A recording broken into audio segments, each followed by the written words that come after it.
This is Patrick Russell. I'm interviewing Martin Christensen for the first time. This interview is taking place in Mitchell, South Dakota on July 16th, 2021, and this interview is being conducted by the Making History Project. So Martin, how are you doing today? Great, it's great to be here. Right, well thank you for coming. Can you first tell me when you were born? I was born on 8 September 1952. All right, and where were you born? Sturgis, South Dakota. All right. And can you describe your hometown for me when you were growing up? What was it like? Sturgis is a West River town near the Black Hills of South Dakota on the northern edge. And I grew up in the city of Mitchell, but worked on a lot of the surrounding ranches. One of my grandfathers homesteaded about 20 miles east of South Dakota, so I spent a lot of time in the summer, maybe during the year, working on the ranch and so forth. All right, and how big was your family?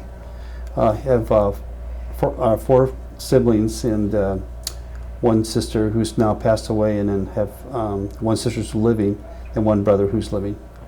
All right, and what did your parents do for a living? My father was a man of many trades. He worked, his longest occupation, he worked as a nursing assistant for the VA, but did a lot of other jobs. He was an Army demolition expert, so I learned a lot of trades from that. He liked the outdoors, fishing, hunting, very good with his hands. We built our own boat, our own trailer for the boat. We went camping. He took us all over most of the Midwest hunting and fishing. My mother was a typical homemaker. Both of them had 8th grade educations, and from rural South Dakota. My father's father homesteaded near Gregory, South Dakota, in south central South Dakota, and my mother's father homesteaded near Sturgis. Okay. And your father was also in the military? He was not active service, but he supported the military as a contractor. Okay. But you said demolitions. Yes. So he likes to blow things up. Yep. Very useful. Useful for what? Well, it would save my life and my mission. So. Okay. Yeah, very good. All right. And so where did you go to high school? I went to Sturgis High School my entire 12 years. Okay. And graduated in 1970. And what did you do after high school? Then I went to USD, which was in Vermillion, South Dakota. That's where the medical school is. So I did my undergraduate and master's there. Well, I joined USD. That's when I first started ROTC. So I spent 4 years in ROTC from 1970-74. The summer of 73, I spent at Fort Benning, Georgia, doing jump school. And then I did my ROT summer camp the following summer. And then I was commissioned at that camp as a second lieutenant. All right. And you were going to school for what? For medical school. Okay. And so you completed medical school and then were commissioned? Then I went on to medical school. Well, I was anticipating going to the Vietnam War, but then as a senior, President Nixon pulled out. So I spent my entire ROTC career preparing to go to Vietnam. So while there, I adopted the 101st, and so I learned a lot of things after being at jump school and so forth, and small tactics, and that was my specialty. I started my own special forces group at when I was in ROTC. Started out with 15 people, and then I trained up to 180 of them. Okay. And then since we pulled out of Vietnam, I reapplied to medical school after getting a master's in chemistry at USD, and so I went to medical school from 1976 and 1980. During the medical school, I did train at Madigan Army Hospital, and then I was selected for a residency program, finishing medical school at Fort Bragg. Okay. And so while you're going to medical school, what's your status in the military at that point? At that time, they put me on what's called like a reserve status, and I wasn't active in a unit at all, but I was in another kind of a form of a reserve status also. And in what group are you with while you're in reserve status? It's it's just like a subunit of the reserves. So there's Okay. actually not actually a specific unit. You're just kind of in a reserve unit that's not active, All right. And this is like an inactive reserve kind of. this is U.S. Army, U.S. Army. and what part of the U.S. Army? It'd be like the reserve section. Reserves. Yeah. So my entire career I stayed reserve. I didn't Okay. transfer out of the reserves. I Got kept it. that commission. All right. That's a good point. And so then you go to medical school. You completed at Fort Bragg, which is a cool place to do it. Yeah, I finished my medical school at UST, and then I did my residency at Fort Bragg. Okay. Yep. And what do you do after your residency in Fort Bragg? Well, after a residency program, they had owed the military back 2 years of active duty. So then I transferred from there to a place in Louisiana called Fort Polk. They had a brand new hospital called Bain Jones. So that was my first assignment as a staff officer there. So I worked as a family practice doctor there for 2 years. Okay. So now you're in Louisiana, and you're staff doctor. And what kind of work are you doing? Well, I did what's called a full service family practice. Delivered babies, worked in the ICU. Pretty much what I was going to be doing when I come to South Dakota, come into rural South Dakota. Also was an ACLS instructor, advanced cardiac life support, and also an advanced trauma life support instructor. So I started those two programs. Every place I went, I started a program for those. And then later on in the reserves, I would work, also continued that support with the Army Military Training Network. And while you're still in the reserves and being a doctor, are you doing anything else military related at all? Absolutely. Such as? Yeah, What as are you a doing? physician, you can be involved with as much as you want. I came back, I joined the 82nd Field Hospital, Omaha, Nebraska, as a staff officer there. I became their chief of staff within a couple of years.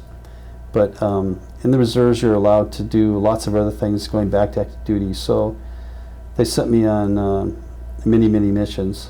I spent a summer in the Aleutians doing a recon mission there. And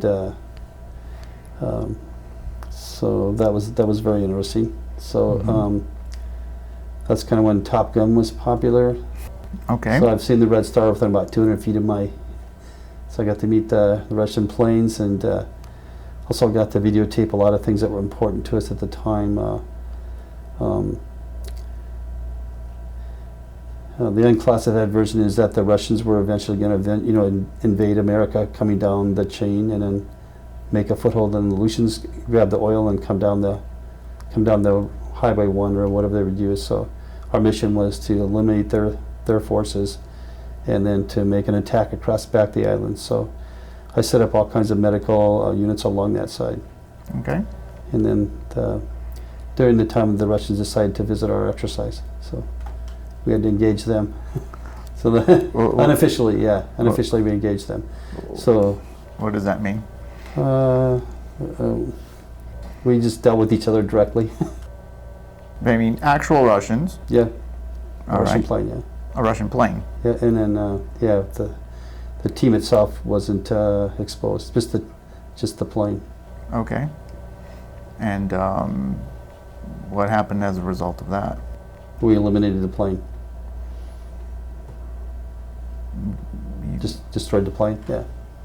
A real Russian plane. Yeah. You shot it down. Though we sent like 5 F-15s to rescue the plane or to capture the plane and try to terminate it back. Then we didn't come back, or got away, and then so we hit the camouflage the planes, but he came back the next day, so that was 5-1. Wow. Yeah. You don't read about this stuff all the time. Yeah. A lot of things happen in the Aleutians on a daily basis, which you don't hear about, but they actually have engagements a lot of times. Really? With MiG-28s or whatever the reconnaissance plane they were using. So Okay. it was interfacing. So it was an interesting time to engage with them. So we had a gentleman there that they sent back that had psychological chest pain. So one of the things I really learned to do as a resident was to thrombolyze patients. In other words, to stop their heart attack.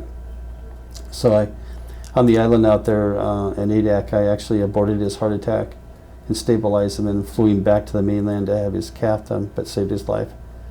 I was also transporting a lady in preterm labor, and then during the flight all the batteries wore out, so I had to count the drips by hand.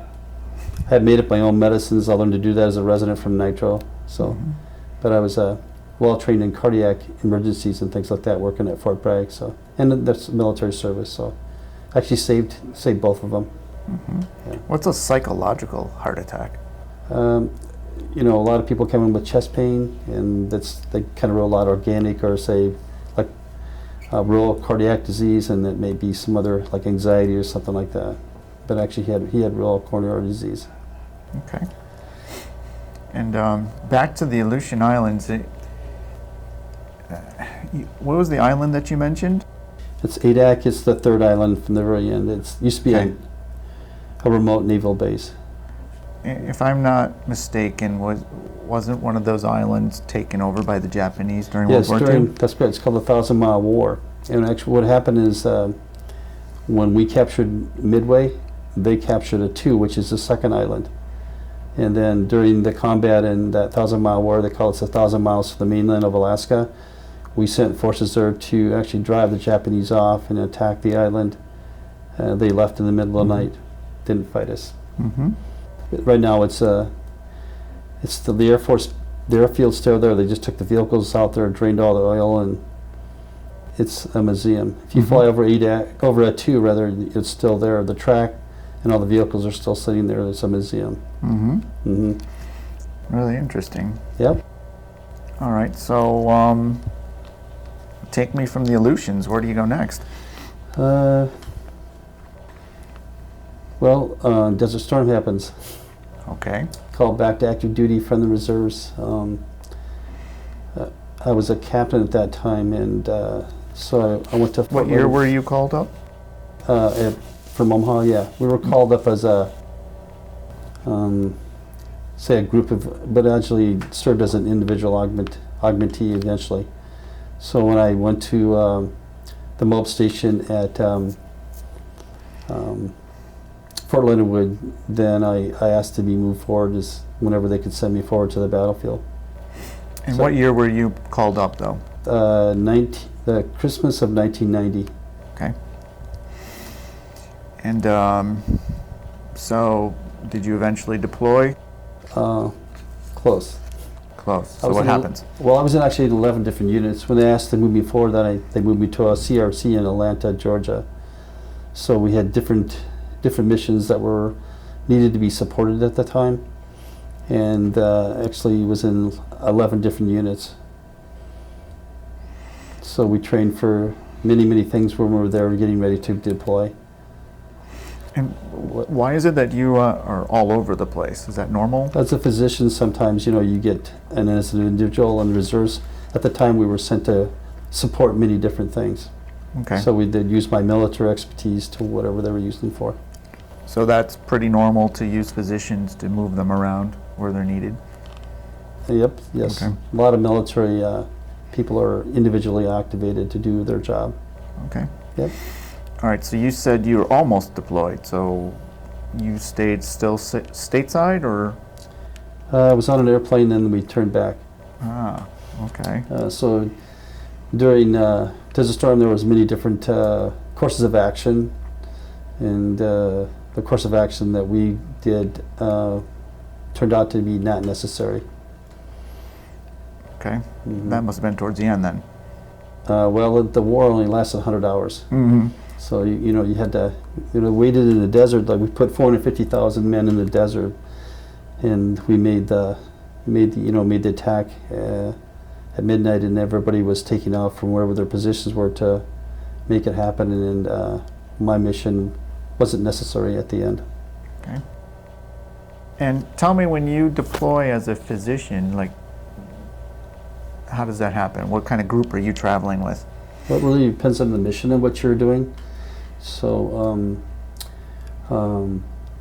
it would depend upon your medical needs, what you're going to be using. So, like a lot of times I would just take a small medical kit with me, and then I would be able to support whatever the mission was at the time, all the way up to later on I would go with a major, like a core asset. So a lot of different things. So it kind of really depends on the mission, what you need to do. So you may have seconds to plan, or you may have several months to plan on what your mission is.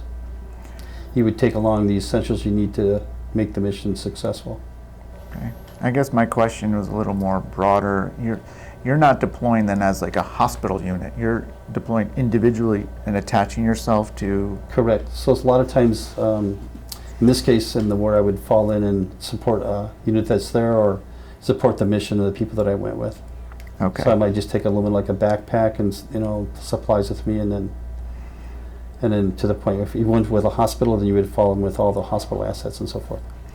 And when you go in individually, you bring other physician assistants, or is it just you, or how's that work?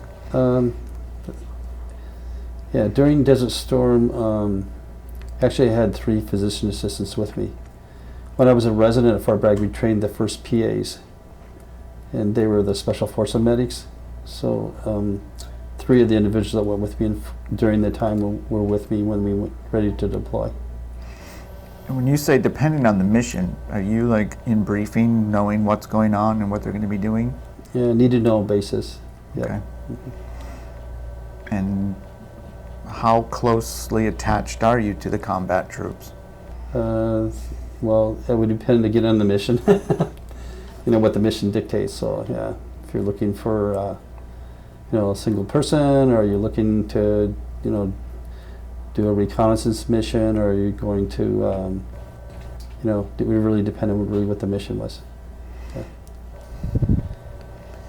All right, so you're on the plane, it gets turned around, you go back. What do you do from that point forward? Well, then I came back to the CRC, and from there I went back and worked on, I went back to Fort Linwood. Then I asked to help the soldiers coming back from the war. So I spent another 3-4 months at Fort McCoy. It's one of the mobilization platforms, and then we redeployed soldiers back. And when you say help, what are you doing? Well, a lot of things happen to people when they're deployed, and so I made sure that we didn't miss any of their medical problems. If they did, they got a line of duty, and I sent them up with contacts back in the United States or the local VAs to make sure they were well taken care of. Some of them, required immediate treatment, so they went to Mayo Clinic or their surrounding hospitals. I set up appointments or took them there to be cared for. Okay.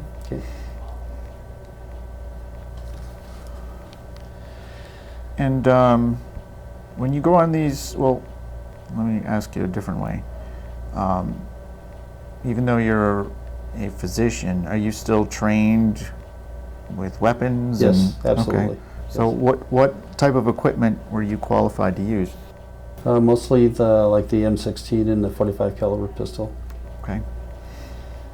And how do you reconcile that with the Hippocratic Oath? Is there one? You're a soldier first, and you have to defend yourself or protect your mission. So I don't know how many realms about doing that. All right. Yeah. So there isn't really a conflict. No. Okay. Yeah. If we heard them and they were still alive, then I'd save their life. Got it. Yep.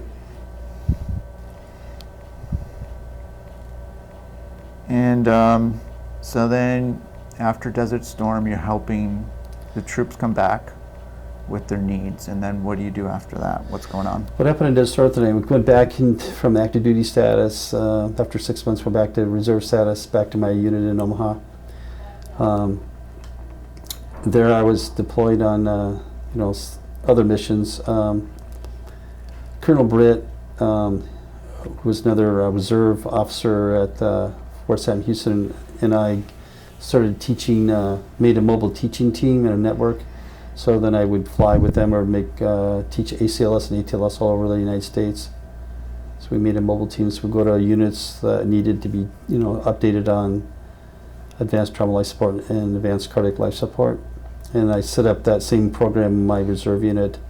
We trained all over the Midwest, and then with him we went all around the United States. So I kept my contacts with Fort Bragg. So I went back and I trained with the 18 Deltas. So we would meet in, say, Massachusetts or some other place, and we would train them on ATLS. Okay, so you're sharing your experience and Absolutely. and duplicating your efforts with other folks. Correct. Okay. Yep. And so while you're doing that, what else is going on? Well, then I continued on with a military career. Instead of deploying with the unit in 82nd, doing a lot of their summer activities that we'd be doing as a unit, I went back. I finished my military training. So I went on to do advanced course and then be promoted to a major. And then later in, say like 6 years later, then I went to onto more military training for that, to be promoted to a colonel. Okay, so what is the highest rank that you have obtained? Became a 06, a full bird colonel. Okay. Yep.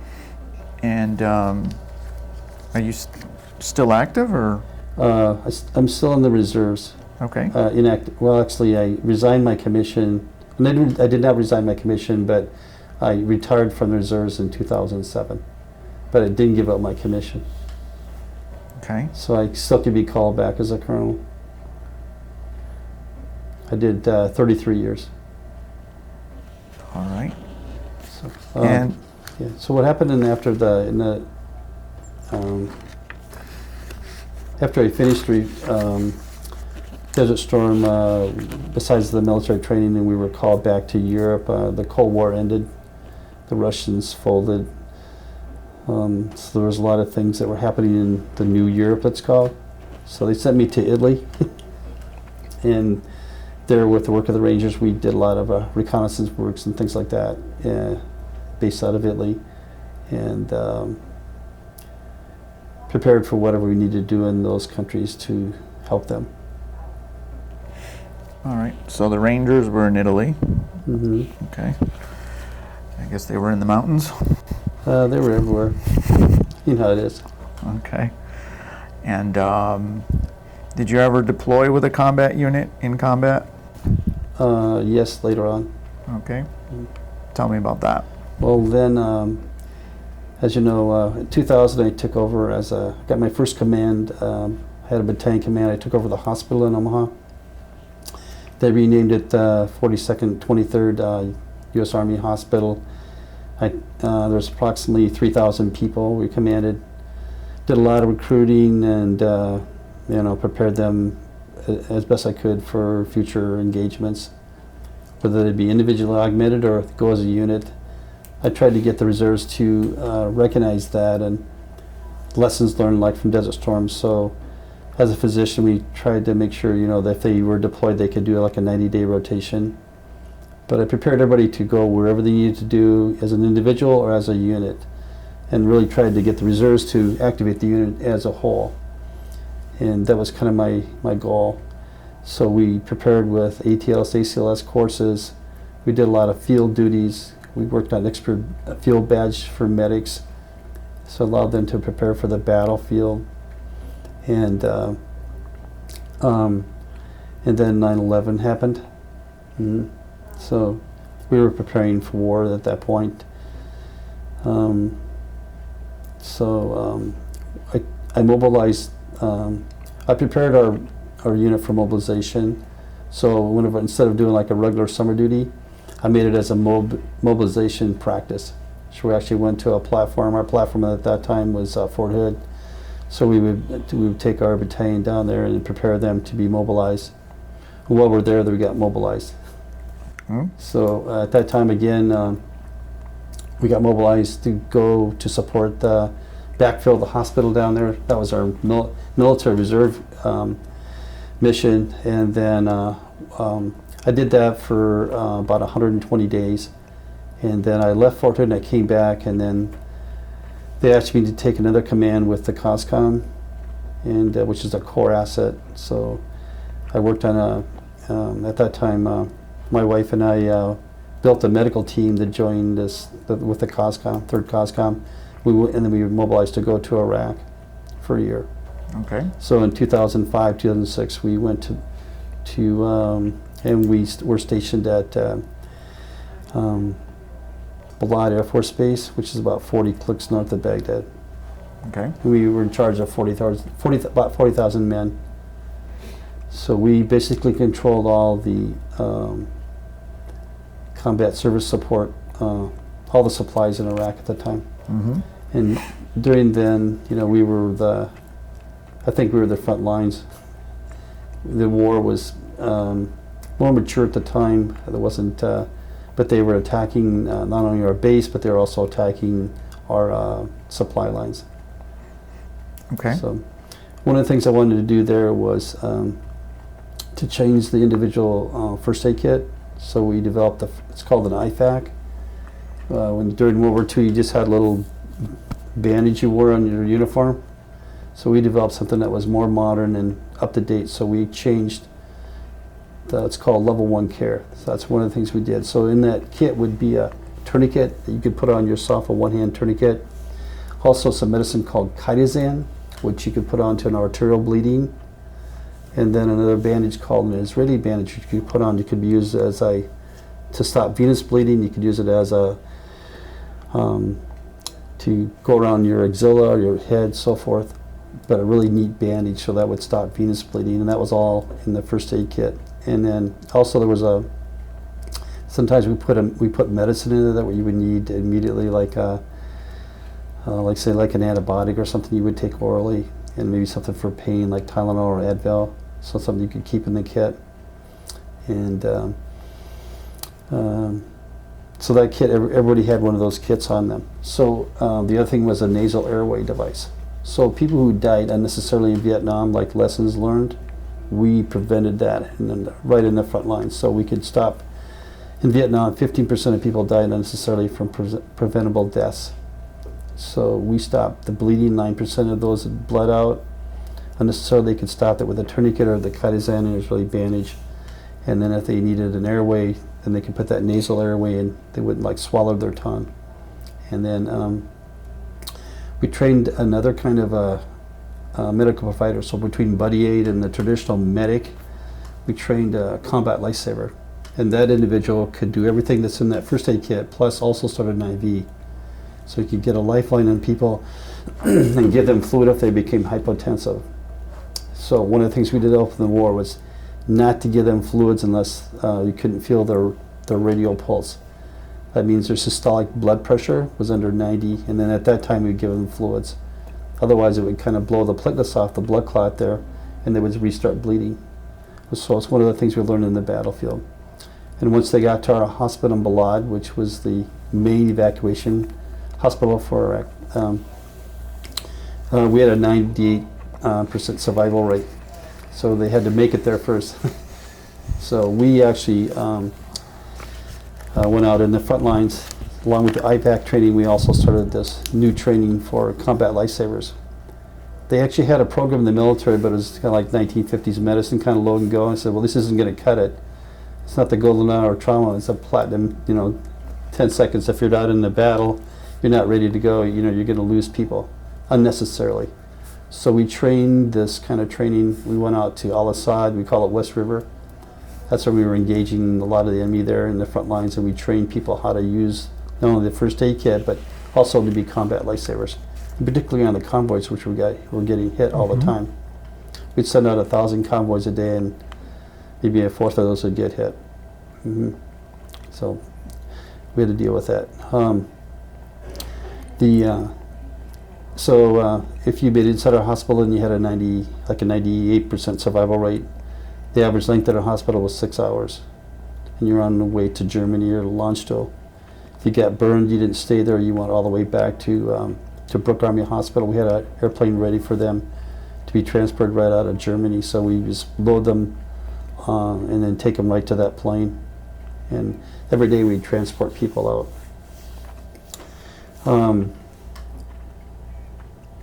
The other thing we did during the war was to make sure that everybody had a line of duty for their injuries. So that's something that a lot of times soldiers, they just kind of humped it and went along the way. But if they came into our facility, we knew about them in our unit, we made sure they had a line of duty so they get care after they left. That was kind of something I learned in Desert Storm. And then the next thing we did was we developed a tracking system. So, the military was computerizing their medical records kind of as we spoke. They were changing and evolving.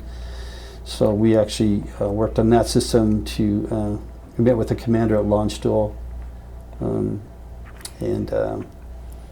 we set up communications. So like when that person got injured in the battlefield, we could track them from the battlefield to our hospital, which was the evac hospital, to Launchstool, and then back to the United States for the level 4 and level 5 care. And we kept eyes on them and watched them, and so we keep the commanders involved with their soldiers so they wouldn't lose control of that. So my wife Cindy and I were much involved with that, and the commanders were extremely wanting to know that information, and they actually continued to follow the soldiers even though they left the battlefield. The other thing I did when they came to Balad, I cut all their equipment off and saved it and sent it back to Fort Sam so we could research it. During the time we were developing new equipment, say like the metal plate or the plate that you wear, the Kevlar plate that you wore to protect you, and also the new Kevlar helmet. So we studied that and the equipment to see what kind of effect it would have and whether they needed to change it at all. We started a school there also, a training school, and we changed that from the 1950s to 2005 standards, not only on the trauma side but also on the medical standpoint.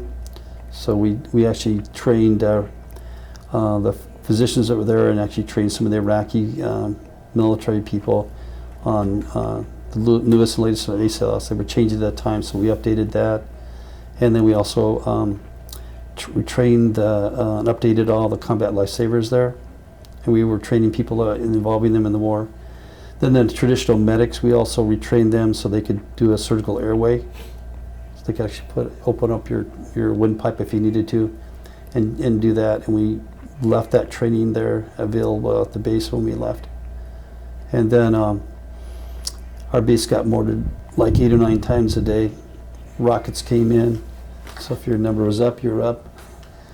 The day we arrived there, we came into some shelters that were like tents, and the people that were waiting to leave the war were in the other tents, and they took several mortars and got, 15, 16 people got shrapnel and injured. So we developed an inter-base defense also, and we developed military chests, which we use today.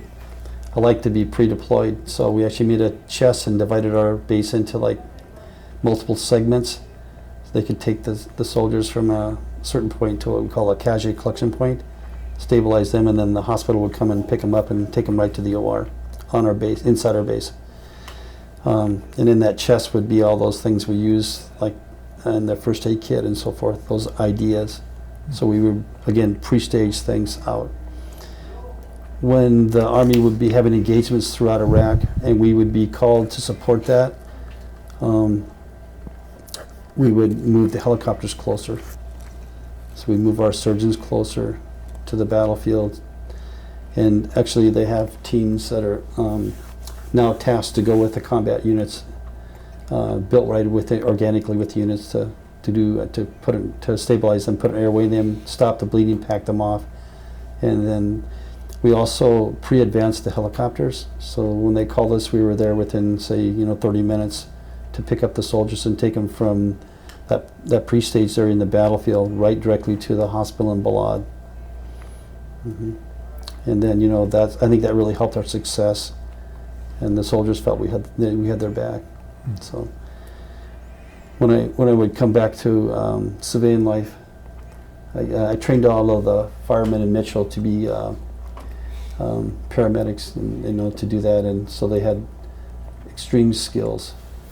When I first came back in '85 to Mitchell, we took them on a 5-year training period, like we did the 18 Deltas. So we did like autopsies, started IVs. We brought them into the operating room where like we used to do. So we trained them how to learn to intubate, start IVs, and they would actually, have hands-on training to do that, so they could advance those skills into the field. We got a grant to we got a LifePak 5 monitor that would actually allow you to do an EKG right in somebody's house. So we would do the EKG right there. We could tell if they had a STEMI heart attack. And then when we got to the hospital, I was also instrumental in changing what was going on in the ER. So during the military, I learned to thrombolize or stop heart attacks. So we would stop and lyse their clot in the ER, stabilize their MI, and then either take them by ground ambulance or fly them out to the cath lab. And the goal for American Heart Association is that you have 10 minutes to get that, the idea that you have a problem and you need this drug, and then within 30 minutes make that decision to give that medicine that breaks on that clot. Then hopefully within 90 minutes from the time you arrive in the original ER, you're in the cath lab getting the fixed lesion angioplasty. So time is muscle. Same thing with strokes. So we could actually stop strokes that were caused by a blood clot. So it seems like you spend a great deal of time improving efficiency and saving lives, yeah. Saving lives and making sure other people can do the same. Correct. And that came with a lot of training of medics. Yep. And did in Iraq, did you have to train the medics new techniques for the new things that they faced? Exactly. And what was some of those things? Well, one of the things was I think the experience of dealing with the amputees. So you by the training, you could just, like when you're airborne, you act out of muscle impact, like when you jump out of planes or you move to contact. So they would realize the amputation was, the guy was bleeding to death. So instead of like ABCs, like you think about in regular cardiac resuscitation, we stopped what they were doing and made them do the circulation first. So we stopped the bleeding with a tourniquet or the Israeli bandage, direct pressure, and then if they could move from, say, a safe zone out of the firefight, then they could do the A and B and then move them on. But we changed it to call it CAB instead of ABC. And that also saved people's lives. So it kept the, stopped the bleeding, kept the red cells in there. So what happens when you have shock, you need those red cells to carry oxygen to the tissue that is in need. So if you don't have the red cells, then you go into what's called irreversible shock. So just like we did in the 1980s, in stopping stopping heart attacks and giving them a blood thinner and saving their heart and muscle, we did kind of the opposite in the battlefield. So once I got inside our hospital, we did some blood tests, and one of those is a clotting test. So if you had started to thin your blood, like your INR or pure time went up to a certain level, then you knew that you needed something else. So we gave them a factor 7A. And we actually stopped microscopic bleeding. So in the operating room, we could, pack them off in the battlefield, get them into the OR, and do surgery on them and stop the macro bleeding. But the microscopic bleeding, we could give them give it in factor 7A. And the other thing we realized is that you need red cells to carry oxygen. So instead of giving them fluids, like, we would do like 3-to-1 resuscitation, like 3 liters of fluid for every unit of blood you lost. We gave them 1-to-1 transfusions of platelets, plasma, and the red cells.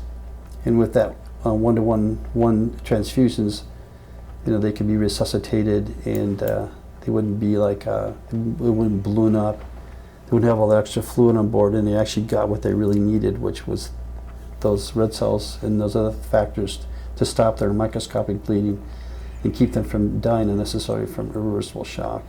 So all those ideas were developed in the combat zone, and we taught those when we came back to civilian life also. And were you personally involved in training the medics? Yes. Okay. And how does one train a medic to be calm under pressure, dealing with a really serious, often unpleasant situation? It's their training. So, and a lot of times they look at the things that you do, but it's the training that saves your life. So we try to put them in realistic training. So like when they're at the school, all those research things we did, and we went back to Fort Sam where they trained the medics.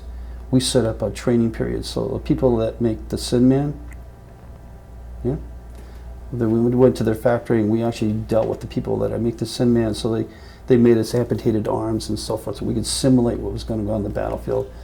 So at Fort Sam Houston, we have a big building which has 150 Sin Men in. So we simulate exactly what they're going to be experiencing in the battlefield with, the verbal, like the gunshot wounds and or people screaming or psych patients, whatever you're going to meet in the battlefield, we do it right there at Fort Sam. And lessons learned from the battlefield were reapplied to that school. And the people that make the Sin Man actually, just like in James Bond, where they have the people that make what you want when you go to the field for 007, they would make what we needed there at the factory in the Sin Man, so we could simulate what's going on in medicine. You said Sim Man? Sin Man. What does that stand for? That's a simulation mannequin. So mannequin. The mannequin can be intubated.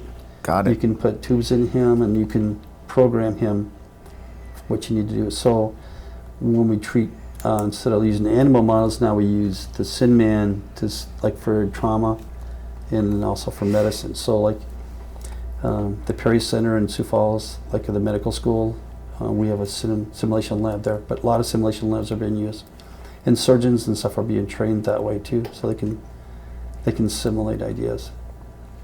The future for medicine will be hands-off. So in deep space, you can place the probes and operate from, home base at Earth. Wow. Yeah. So we built the platform for the future. What about training and simulation for the medic's mind? Like what? I mean, there's like some sort of trauma that comes back to them psychologically. How does one deal with that?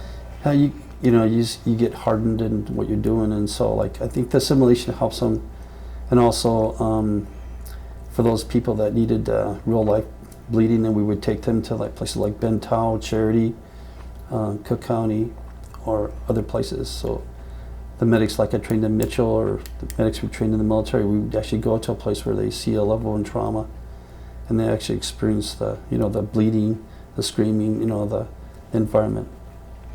And then even working like on border patrol, things like that on the southern border. So yeah, it's hard to simulate the battlefield, but during the 1990s we developed it's called a 3C course, combat casualty course, and we set that up at Fort Sam. So we bring nurses, doctors, PT, OT, anybody who had a medical background to this camp, and we'd train like Air Force, Army, Marines, Navy people there, and they would be out in the field for 10 days, and there they would try to simulate what was going on. And now we have Sin Man to do that there also, but to get hands-on, then we'd go to local facilities within the United States to do that. Is there any type of training or therapy that is given to medics while they're in the field to keep, for lack of a better word, their head straight? Sure. In terms so, of it's like in anything that's in life that you need to do, is one thing that helps you is a debriefing afterwards. So we did a lot of after action things, and the people that were tremendously great, we awarded them. When we did those practice things on our base, we set up an after action thing, or like if we would be doing something in the military, then we debrief afterwards. So they not only get to talk about it with their colleagues, they also, and those experiences you carry with you all your life. But do you think that medics are more prone to PTSD from what they deal with, or? I think anybody who's in combat is. But what about medics? More so, you think? They could be. So, sometimes it depends on how you deal with stress. That's an individual thing, and you carry that with you all your life. Yeah. Yeah. And you mentioned your wife. So you deployed with her to Iraq? Yep. Okay. Actually, I recruited her back from the Air Force to the Army, and when she finished up her Air Force commitment, and when I was in command in Omaha. So she joined my reserve unit and helped me prepare that unit for the 9/11 mission. Mm-hmm. And we completely refigurated the unit, and we used her experience to do that also. She was great. Besides being my wife and the person I could talk to, she was great on the computer. So I basically barely knew what an email was. And here I would in the war and have like top secret computers, and I really needed her expertise to make me successful. And so it's a team that was fantastic. Mm-hmm. Yep. How long were you in Iraq? About a year. Okay.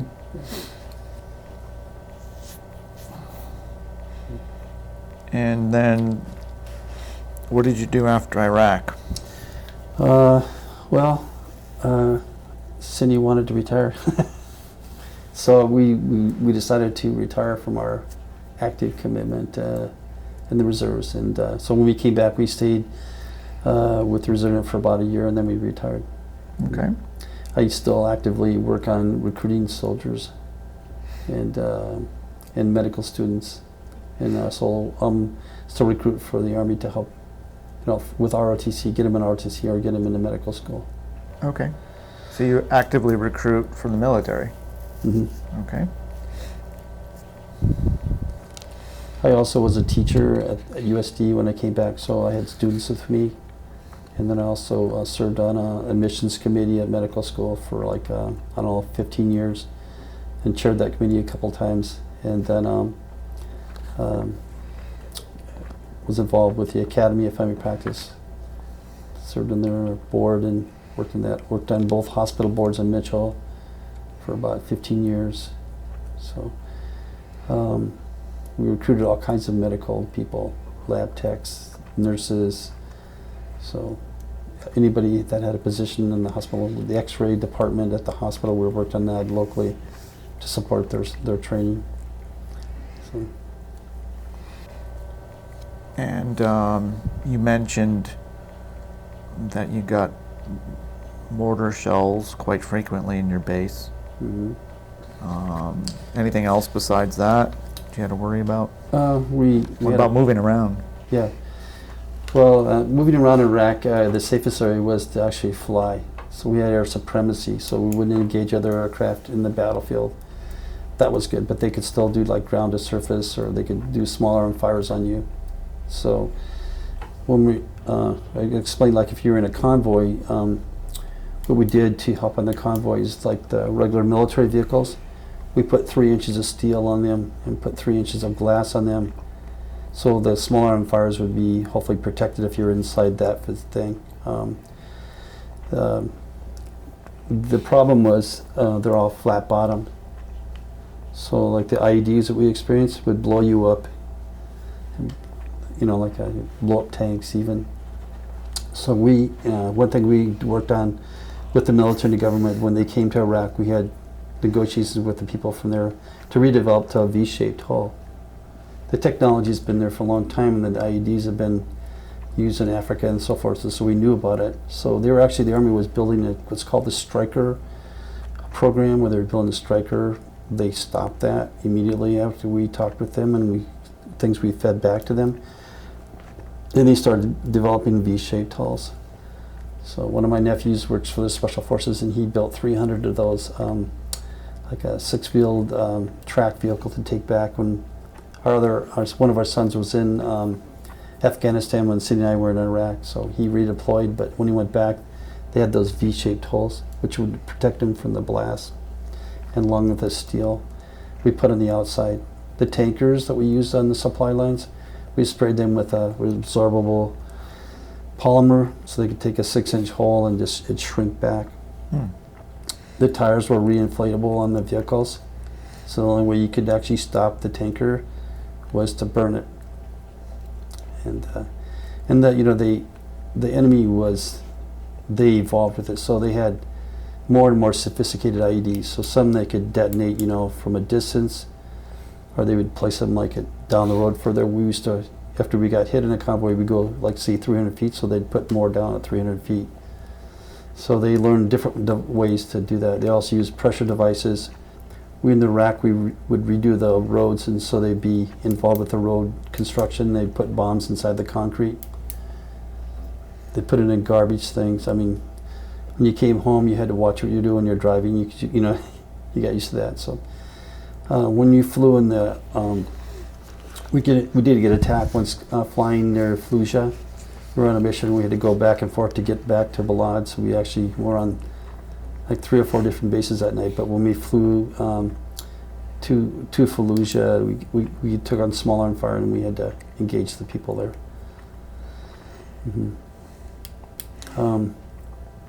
Other bases were also mortared a lot, so the enemy would fire indirect fire at us.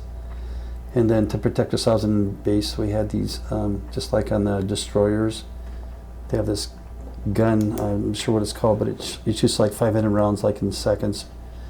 And when we got there, we had 3 of those, but we put 4 more, so they would lock onto missiles coming in and shoot them out of the sky. We had maybe like a 15 or 20 foot fence around our base with guard stations around it. And then to get under our base, you had to come through probably like a half mile of a integrated system, and we guarded those all the time. So one of the scenarios that we did, we actually planned an attack on our base, where they'd run like say a dump truck in and blow up. That's what they did. They'd take a dump truck and drive it right in there, and then they put explosives in there. So we actually did things on the inter-base defense. Within 2 weeks, the first training thing, we had a 911 system set up, so that would activate our trauma system, and the firemen would set it off, and then we'd have they would be the in charge of the activities at the base. So like every night we fed 4,000 people, or every day we felt we had 4 different dining facilities. We had 7,000 people in there, and so they would come 4 times a day. So we thought that was a good vulnerable period. So we actually did the first training episode inside that DFAC. So we simulated one of those rockets coming in and blowing up the people in the dining facility, and they had to triage them. And then we take them to a casualty collection point, so they practice what we kind of preach, and they use that trauma box, and then the hospital would come, and then the security people would come, and they would, and we also practice against like nerve agents and so forth, and other kind of exercises. One of the priorities in our base, something was coming and leaving our base every minute. So it was one of the busiest airports in the world. Mm-hmm. We had 300 helicopters, we had a squadron of F-16s, and every kind of supply vehicle you can imagine. Everything else that flew in the military was actually there. So all the unmanned aircraft and came from there too. So, but anyway, we would simulate. We simulated a blade clip on one of the runways in one of the scenarios we did. So we tried to practice what was important, and so that people would be prepared for what they had to deal with. Training. So the training saves your life. Yes. Yeah.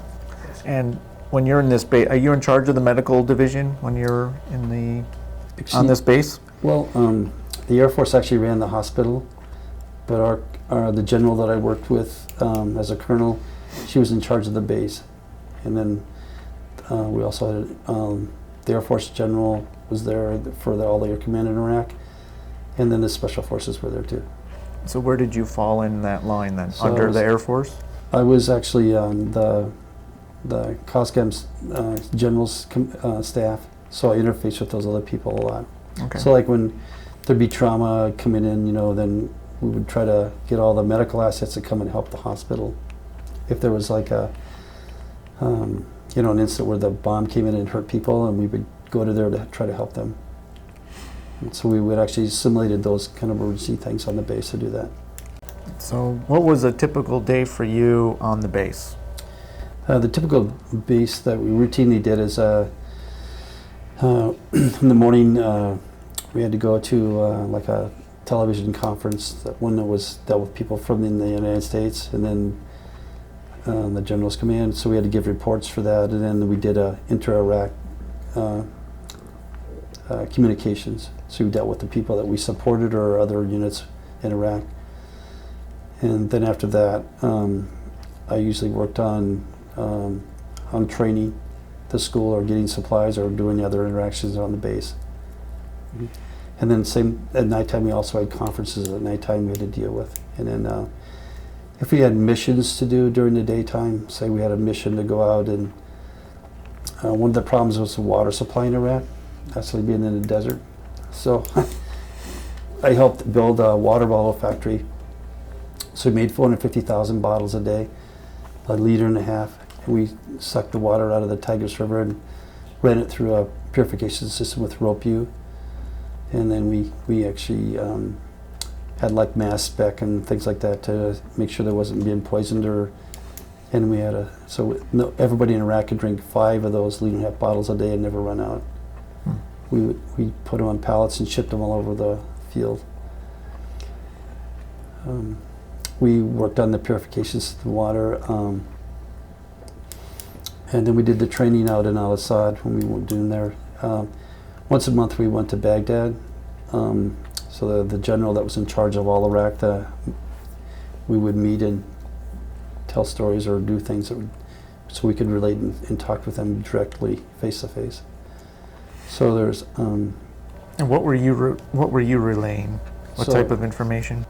The main thing I was doing is relating what we did for the training, and what the needs were and what the problems we had, and talked about the medical evacuation system. So the main thing our base was, we built all these new things in the military, these new ideas.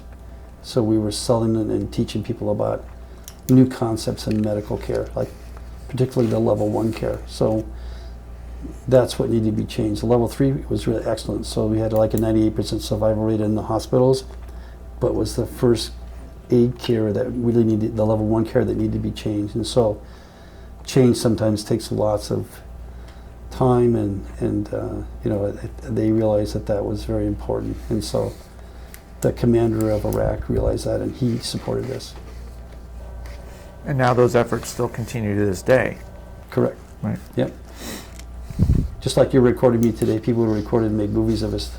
We actually had a photography unit that would come with us and do stories on us. So it was in the war zone. We have a special television network that traveled, and so my son would see us on missions. So it would spread, especially the ideas of new medical concepts spread throughout the entire battlefield. And when you would go on a mission in Iraq, what would you be doing specifically? Again, it would depend on the mission. Sometimes it was training, or sometimes supporting what the general was doing. Or it would be something if you would be going to gather information, like reconnaissance. Okay.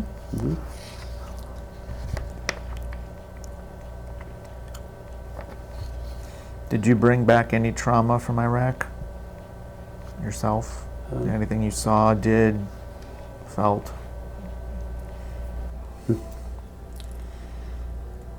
I think one of the things that's hard is like whether you're when you're away from your family. I think that's the hardest part. Yeah. So like missing your kids' events, missing your family. Yeah. In this case, Cindy was with me the last time, but yeah, it's just a way is a way. Whether you're deployed in CONUS, or you're away on the weekend on a drill, or you're in the middle of a firefight, or whatever you're dealing with, you have to you're away, and so yeah, I think that's one of the hardest things is being away from your family and that separation. Yeah, people don't realize, I don't know if the everyday American realizes what soldiers do. The weekends they spend away from their families, or the drills, and then being deployed away. It's a big commitment to do that. Yep. Yep. We brought ideas back from the war, which we improved our communities with. So the medical assets, the training, the recruiting, so those are all, teaching other kids about what we did. I think like storytelling, like we're talking about now, is a really neat thing. Like your grandpa would talk to you and he would tell you the stories that happened, and I think that's really a neat way to train people or to get them interested in, say, medicine, for example. So, Yeah. yeah. And one of the research elements of my project is to explore war's impact on people when they come back. That to me is the hidden injury. Correct. That people don't realize or pay attention to. Right. And so, did you ever have any of those issues as a doctor? Yeah, you know, like it's what will you do when you come back? You know, I like to watch the movie Top Gun, right? Mm-hmm. So, you know, 5 to 1. We talked about that before. Mm-hmm.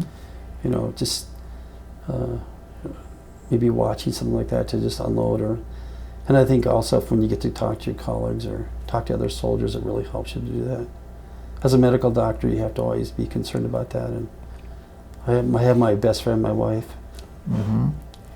So Okay. you know, that was really good. But you were not immune to that. No, everybody has it. Everybody has that to different degrees, and how they deal with it is probably an individual basis. Mm-hmm. But you all bring that back home, whether you keep it inside you a little bit. Mm-hmm. Like my medical record was only like maybe 3 pages long. Mm. But you know, I self-treated myself a lot in the war, so you know, just patch it up and move on. Mm-hmm. So when you come back, you realize you had like I developed a unilateral hearing loss I didn't know about from maybe the blast. So a gentleman was running to get away from like between the blasts, you know, and I tackled him down. He lost both eyes. He was trying to get up and wander around, but then another one went off. So I'm sure that's where I lost my hearing. Yeah. When you said blast, what, in the base? On the base, yeah. Yeah.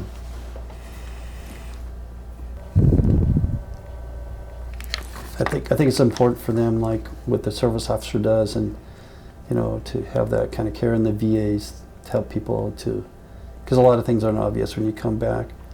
Before we left, the other thing we did is we tried to develop what's called a post-deployment form, so they actually in the battlefield, before they left, say a Balad, then we would meet with them and try to list all the things so when they got back to the demo station, they could readily take those out to the VAs and their local doctors to be cared for. So, but you know, I think a lot of people don't talk about their psychological issues and stresses. Well, that was one of the questions I was going to have for you next was, although you're a cardio specialist, right?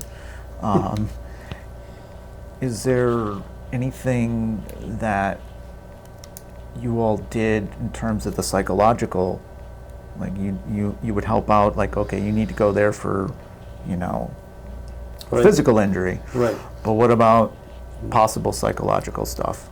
Yeah, I think sometimes when people come back, you know, whether they declared that on their post-deployment form or not, when we talked to them, that, you know, if they did, we tried to make sure they got the help immediately when they got back to where they could receive that care. But a lot of times I think, you know, when you come back home, the people that were living here, like your family, you were gone for a year, they definitely have changed. And you know, you're thinking of them just like the day you left. But it's not true. They've moved on. They've learned to live differently than without you, or you know. And so it's a whole nother change that you have to develop with. So a lot of the, you know, the psychological things that happen in the battlefield you might carry with you, and your behavior may have changed, and you know, it may not be obvious to yourself, but then to the people that you come back to live with, it becomes very obvious. Yeah, because that's that debate. Did they change or did you change? Correct. And besides putting it down on a form, is there anything else that the Army does to evaluate a soldier's trauma when they come out? Or is it dependent upon self-reporting? I think a lot of it's self-reporting. They have to realize that they need the problem, and sometimes the families can recognize that, and then the families can help bring them in. One thing after Desert Storm, we realized that, you know, I became a commander, but getting the families involved, we call it Family Readiness Program, that really helped a lot. And you know, like in the reserves, particularly because you didn't deploy sometimes as a unit, you deployed as an individual or a group of people. So having the family support was really important, and I think that's really important.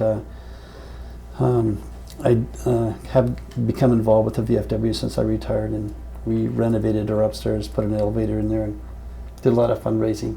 And and now we have a place for the veterans to come and share their stories and share their lives. But this year, since we have the facility available, we're going to try to get more families involved. So most recently, we had a National Guard unit that deployed to South Africa. So we're going to try to get those families in and do some things to help them show their support. So I think one thing is the recognition, from Vietnam was much different than we received. So I think the community was much more supportive of our efforts, instead of being, sort of against us. They definitely supported and recognized our things we did. So I think that's really changed. Having a volunteer army rather than a draft was also important. It changed the mentality of the people, because they wanted to be there rather than they had to be there. So that idea has changed since Vietnam. And getting the family's commitment in there to buy in that has also been important. And so, Is there, from a medical perspective, because that's your expertise, okay. and military medical expertise, right? Yes. Is there anything that you would like to tell future generations? Because you're all about training and preparation and paying it forward. What would you, with your experience, what advice would you have?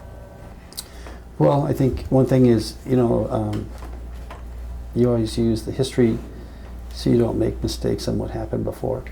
So lesson learned is very important to take home messages to teach people that follow you. The training is what saved lives, but training for what you have to do is really important. And I think the reserves need more training type of equipment or opportunities to train to be ready for what their job is. Being in a hospital in CONUS, whether you're at Walter Reed or you're at Fort Bragg, it's much different than being in the fields of Iraq fighting. So they have to have realistic training, and they have to have the equipment and be able to train on the equipment to be more successful in the future.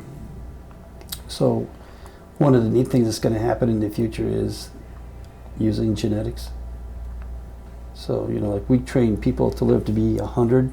So during my medical career, I took people with medicines and surgery and whatever we did to help them to live to be in their 90s, maybe 100. Maybe that was the length of the human body at the time.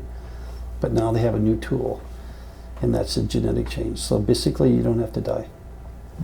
So you can live as long as you want to, or rebuild your mind, your body, your physical body, and your intellect. They can redo that. So you have a great tool to carry into the future. So as we go into the sort of like having like global contact we had during my career, now you're going to have galactic. So the idea has been planted in these kids that now you have a tool that can make you live indefinitely. And the morality and those morals, which we hope that we teach in the military and our churches, that they will use that as a base to forward project into the future of their care. So whatever they do with that, how they change the code or what they go forward. But we have the tools now to go into deep space and medicine and make travel and all kinds of ideas. The idea of the hands-off thing, working with, say, robots or computers, or to help us to do our job better. We learned that through the medical care, the records, but we can also use it in the treatment, so forth. So, like, instead of just a stethoscope, you can use an ultrasound, or, to use that on care. So you can look inside right at the point of care and deal with it. Or you can use it as a tool, instead of just sticking a needle in somebody's knee with to put a steroid injection, or you can use a directed one so you don't hit the cartilage, or you can directly go into a vessel instead of just trying to poke it in there to get a subclavian line. You can actually use the vessel. You can use that device to look around the backside of the organ you're working on in surgery. Somebody comes in with say acute abdomen pain in the family practice clinic, you can scan them and find an aneurysm, or you can find their, gallbladder attack, or so you might be able to look inside their body quicker. So all those new tools are going to have going forward. Mm-hmm. It's kind of exciting. I mean, Yeah. you really do, yeah. All right. Is there anything you would like to add that I didn't ask you? Oh no, well, thank you for your time. Okay. It was an interesting career and adventure. Mm-hmm. I think that's one of the things that really entices people, that that the military allowed you to do like a global adventure. And sent me like everywhere. So, Mhm. but you learn from that, and you're able to also pass it on to your colleagues or other people, and improve your community and improve the care of people. So, Well said. amen. All right. Well, thank you for your service, and thank you for your time in the interview today. You bet. Cool.